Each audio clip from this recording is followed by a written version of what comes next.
Depuis des années, on parle d'elles, on les observe, on les critique, mais très peu de personnes connaissent vraiment leurs histoires.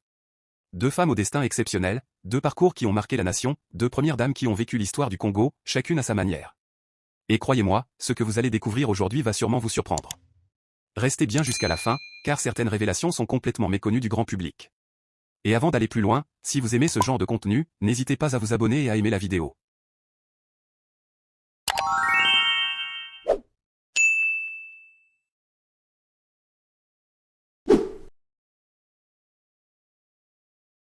Née le 9 mars 1967 à Bukavu, Denise Nyakru reste profondément attachée à ses racines, celles des Mushi, un peuple reconnu pour sa fierté, son influence et le respect qu'il suscite au Sud-Kivu.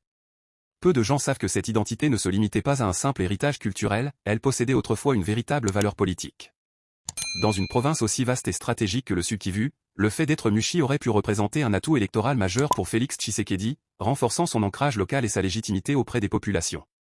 Pourtant, cette carte politique n'a jamais été exploitée. L'alliance du président avec Vital Kamerhe, lui aussi issu du peuple Mushi, a rendu toute stratégie centrée sur l'origine de Denise totalement superflue. Ce détail, rarement évoqué, illustre pourtant combien les premières années du couple présidentiel ont été façonnées par des choix stratégiques subtils, où l'influence des origines et des alliances jouait un rôle déterminant, parfois dans le silence, parfois dans la frustration.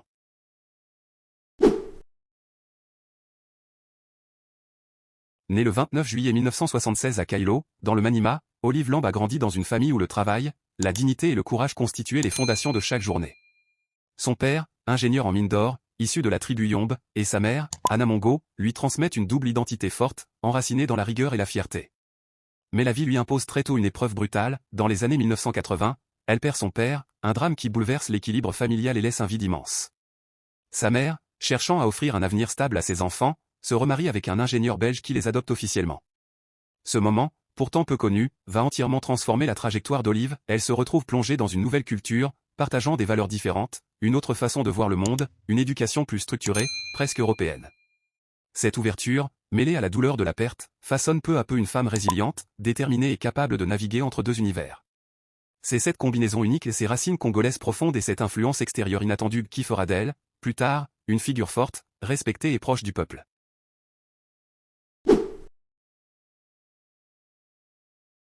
Ce que peu de Congolais savent, c'est que Denise Nyakru est issue d'une lignée exceptionnelle, une famille considérée comme une véritable élite à l'époque coloniale.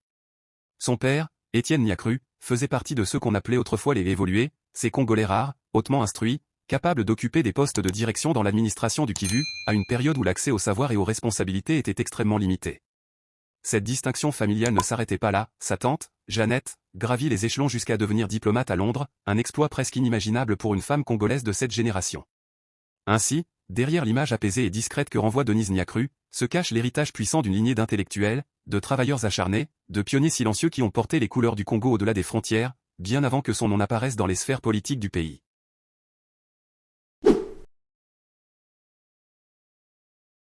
C'est durant une période de transition profonde et d'incertitude nationale qu'Olive Lamb croise la route de Joseph Kabila, alors commandant des forces terrestres, un homme discret mais déjà au cœur de l'histoire. Leur rencontre, loin des projecteurs et des regards curieux, a donné naissance à une relation souvent incomprise, parfois critiquée, mais fondamentalement humaine. En 2001, Olive met au monde leur première fille, Sifa, un prénom chargé de sens, choisi en hommage à la mère du président, symbole de respect, de tradition et de continuité familiale. Ce geste, à lui seul, témoigne de l'importance qu'Olive accorde aux valeurs profondes et aux liens qui traversent les générations. Mais au-delà de l'amour et de la maternité, cette union a façonné un chapitre entier de l'histoire du Congo. En silence, loin des rumeurs qui enflammaient Kinshasa, leur relation a joué un rôle essentiel dans la stabilité émotionnelle et personnelle d'un chef d'État propulsé trop tôt au sommet du pouvoir. Et sans que beaucoup ne le sachent, la présence d'Olive à ses côtés a influencé l'histoire du pays bien plus qu'on ne l'imagine.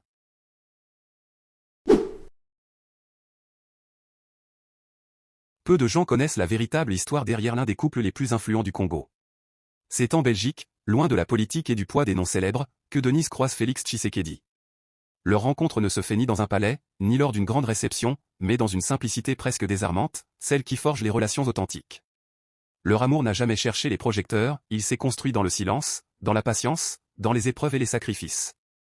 Ensemble, ils ont traversé les années difficiles, les ambitions politiques, les bouleversements familiaux et les virages inattendus qui ont marqué la vie de Félix Tshisekedi. Aujourd'hui, cela fait 23 ans qu'ils partagent leur quotidien, entourés de leurs 5 enfants, Fanny, Anthony, Christina, Sabrina et Serena. Mais derrière l'image réservée de la première dame se cache une femme profondément dévouée à sa famille, une mère protectrice, une présence apaisante, mais aussi une conseillère discrète dont la voix pèse énormément dans les moments décisifs. Une femme qui n'a jamais eu besoin de parler fort pour influencer ce qui compte vraiment.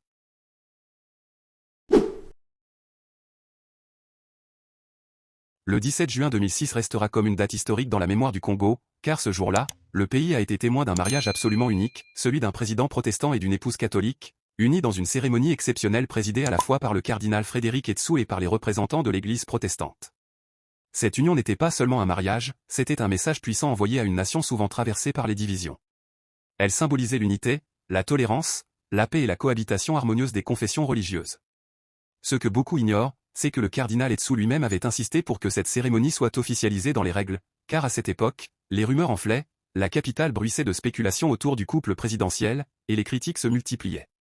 En validant solennellement cette union, le cardinal voulait apaiser les tensions, mettre fin aux histoires et offrir au pays un symbole fort de stabilité et de cohésion nationale.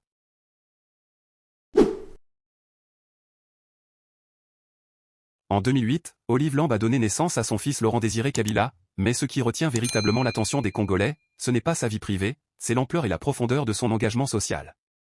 À travers son ONG Initiative Plus OLK, elle s'est investie sans relâche pour transformer concrètement la vie des communautés, construction d'écoles, lancement de projets agricoles innovants et soutien constant aux femmes vulnérables, souvent oubliées par les politiques publiques.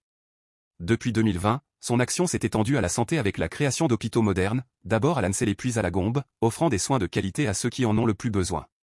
Ce qui frappe, c'est que même après la fin du mandat de Joseph Kabila, Olive Lamb n'a jamais abandonné le terrain, elle continue de travailler avec la même détermination et la même proximité avec le peuple. Face aux critiques et aux rumeurs, elle reste un exemple de constance et de fidélité à ses racines, incarnant une mission de service véritablement ancrée dans la réalité quotidienne des Congolais. Denise Nyakru et Olive Lamb Kabila. Deux premières dames. Deux histoires différentes. Deux femmes marquées par la tradition, la douleur, l'amour, l'engagement et le silence. Elles ont influencé le pays bien plus que beaucoup ne l'imaginent. Elles ont porté des fardeaux invisibles. Et surtout, elles ont joué des rôles clés dans les coulisses du pouvoir, souvent sans dire un mot. Si vous voulez découvrir d'autres histoires cachées comme celle-ci, abonnez-vous, laissez un like et dites-moi en commentaire quel sujet vous voulez pour la prochaine vidéo. Le seul grand souhait que nous avons pour notre pays, c'est la paix, rien que la paix, à tout prix. Merci, je vous aime, que Dieu vous bénisse tous et que Dieu nous précède dans tous les vœux qui animent nos cœurs et qu'il accomplisse ce dont nous avons besoin pour cette année 2024. Personnellement, la paix pour notre pays, la République démocratique du Congo, rien que la paix. Merci.